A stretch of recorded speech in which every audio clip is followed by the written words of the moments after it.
धाराशिवमध्ये मुसळधार पाऊस झाला। पावसानं सोयाबीनच्या गंजीचा चिखल झाल्याचं दिसतंय। शेतकऱ्यांपुढे आता पुन्हा एकदा मोठं संकट उभा ठाकलेलं आहे। तर बळीराजा आता मदतीची मागणी करतोय। या संपूर्ण परिस्थितीचा आढावा घेतला आमचे प्रतिनिधी काकासाहेब कांबळे यांनी। पाहूया।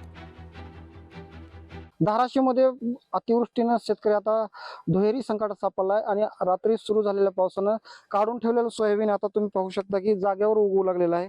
ह्या सोयाबीनला असे कोंब फुटल्याने आता सोयाबीन परत आता बाजारात विकणार नसल्यानं आता शेतकऱ्यासमोर मोठी अडचण निर्माण झाली आहे। सगळं उगवलं, कोंब उगवला, झाडाला बी उगवले, खाली पडलेला आहे त्या उगवले।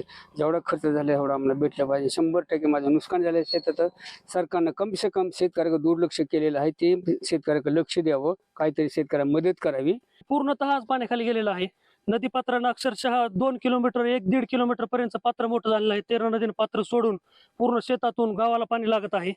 अद्याप शासनाकडून आम्हाला कुठलीही ठोस मदतीची कोणी या पातळीवर येऊन आम्हाला सांगितलेलं नाही की एवढी मदत मिळेल किंवा कुठली यादी बनलेली आहे। असं कुठलीही ठोस आम्हाला दिलेलं नाही आतापर्यंत काही। सोयाबीनला आता बाजारातही भाव येणार नाही किंवा व्यापारी देखील घेणार नसल्यानं हे शेतकऱ्यापुढे आता मोठं संकट उभं राहिलं आहे। लोकशाही मराठी ऐका, पहा, जागरूक रहा।